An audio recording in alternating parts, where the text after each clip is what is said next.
Hello everyone, this is Suraj Ramesh, Product Manager for OCI Full Stack DR.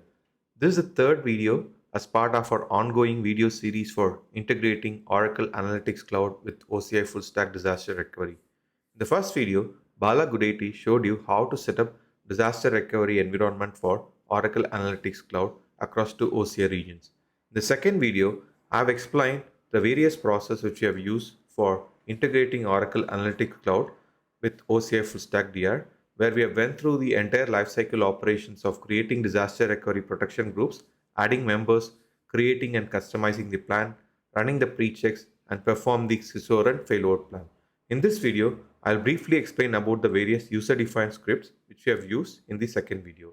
In case if you haven't watched those two videos, do please watch and then come back to this video.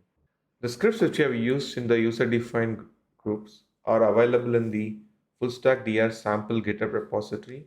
You can navigate to FSDR Oracle Labs, and then we have a folder called OAC scripts where we have given instructions of what scripts is being used and what is the purpose of it, and also the source code. So let's check all those scripts in detail. So we have totally 6 scripts. The first script is OAC start stops.sh. So this is basically to resume or pause the analytics cloud instances in the selected region. The second script, which is create snapshot.sh, is basically exports OAC snapshot backup in the desired region. The third script is OAC register snapshot.sh. This imports the analytics cloud snapshot backup in the desired region. And the fourth script is OAC change cronjob.sh. It disables and enables the cron jobs for analytics snapshot after the switchover and failure process. And we have two more scripts basically to get this refresh token and the target refresh token. These are the tokens which are generated for creating and registering the snapshot. So we don't need to call these scripts explicitly in the user-defined scripts. Both the create register scripts will be used these scripts internally. So these are the flow which you have already mentioned. So we have used these 4 plan groups for the switchover plan and these 3 plan groups for the failover plan. Let's go ahead and check all the scripts. So the first script, as I mentioned, is OAC start stop.sh. This basically consumes the OC ID of the analytics cloud, and based on the stop and start, this will be called out, and that will stop the analytics cloud or start the analytics cloud. The next script is OAC create snapshot.sh. So this script exports OAC snapshot backup in the desired region. So we have object storage bucket created in both regions with the replication on. So the OAC create snapshot.sh creates the bar files and it will be stored in the respective object storage bucket.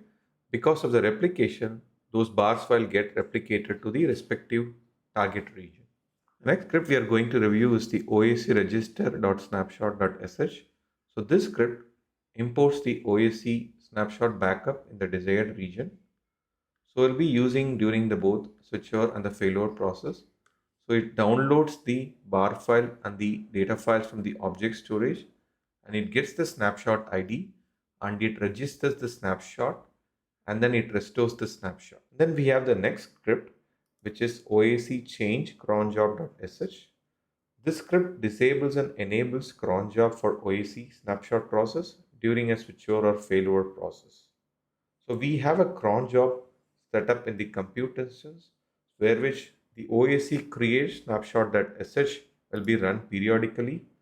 So by using this change cron job script, whenever we do the switchover or failover process, we will change the argument of the region accordingly so that the snapshot will keep running in a periodical manner. So we have seen all these 4 scripts, and as I mentioned earlier, we have 2 more scripts that is basically to get the refresh token for the source and the target environments respectively.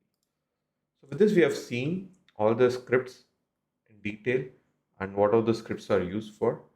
And again, these scripts are provided for generic guidance.